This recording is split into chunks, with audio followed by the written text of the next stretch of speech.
Alors, Jean-François, l'idée que Jésus est la porte, je trouve ça vraiment intéressant parce que fondamentalement, l'Évangile, ça reste une invitation à venir à lui. Ouais. Moi, je sais pas, j'ai souvent pensé à une invitation pour aller aux noces. Qui d'entre nous n'a jamais reçu d'invitation pour aller à une noce?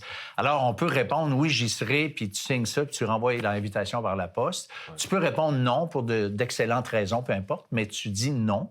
Ouais. Mais il y a aussi ceux qui décident de ne pas y aller, mais de ne pas répondre fondamentalement à la base. Alors, ces gens-là, au fond, entre toi et moi, qu'est-ce qu'ils ont répondu? Ils ont dit non. Ouais.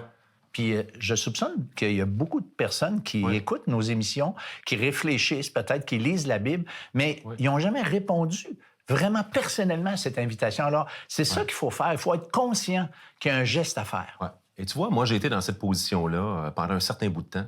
Dans une des émissions, j'ai déjà fait mon témoignage, mais il y a eu ce temps-là où j'ai réalisé que Jésus était mort pour mes péchés. C'est devenu clair pour moi. J'avais 14 ans quand j'ai réalisé ça en premier, en fait. Mais ça a pris 1 an avant que je réponde. Ah. Et c'est comme si je réalisais, oui, que potentiellement, ce que Jésus avait fait pouvait me donner la vie éternelle. J'ai rapidement compris que j'avais besoin de donner ma vie à Jésus pour être pardonné. Sauf que ça me faisait tellement peur parce que je savais pas ce que Dieu était pour faire avec ma vie. Puis je me suis identifié maintenant à ça. C'est comme si j'étais une brebis qui entend l'appel et puis que Jésus lui dit « Mais regarde, tu peux passer par la porte et avoir la vie éternelle. » Moi, je suis comme « Oui, j'étais Joe, d'une certaine manière. » Moi, j'aime beaucoup ça, ton histoire de Joe, parce que pourquoi, tu sais, mettons, le petit gars, il couche dehors, il a froid, il a faim la moitié du temps, puis il a envie d'avoir une famille, puis il hésite. Mais qu'est-ce qui le fait hésiter? Bien, tu l'as souligné dans ton histoire. C'est qu'il va perdre sa liberté. Puis est-ce que c'est vrai? Oui! Il va perdre sa liberté, mais il y aura des privilèges beaucoup plus grands que cette liberté qu'il avait. Parce que fondamentalement, la vraie liberté, elle existe de toute façon pas. Pour trouver une plus grande liberté. Parce qu'il dit, ceux qui entrent par la porte entreront, sortiront, et puis vont manger du pâturage. Il y a une liberté que Dieu nous donne d'avoir comblé notre soif et notre faim spirituelle. Et nous, c'est ce qu'on souhaite que vous puissiez découvrir à la maison au travers de nos émissions. Si vous entendez nos émissions, vous appréciez le message, il y a d'autres ressources qui peuvent vous permettre de compléter ce que vous avez ici. Et cette semaine, on vous présente The Bible Project.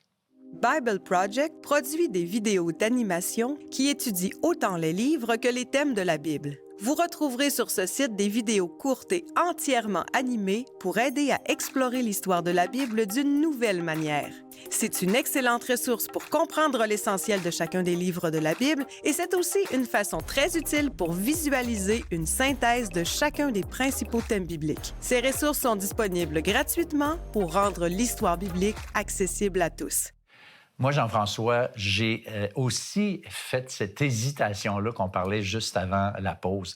Parce que je savais que je devais dire oui, mais je regardais à ma propre vie puis je disais, tu sais, j'avais peur de perdre cette liberté. Alors, nous, on vous dit au revoir à la semaine prochaine pour une autre émission de l'heure de la bonne nouvelle. C'est frustrant parce que souvent, on a des bonnes intentions, mais on n'est pas capable de les faire. Tu sais, des fois, je veux faire le bien, je veux être correct, mais fondamentalement, j'arrive tout le temps à revenir à mes vieilles habitudes que je regrette. Qu'est-ce qu'il dit, Paul, là? Je fais pas le bien que je veux, puis je fais le mal que je veux pas. Bien, ça nous montre que l'intention, elle fait pas la job, tu sais. Ceci était une émission payée par l'heure de la bonne nouvelle.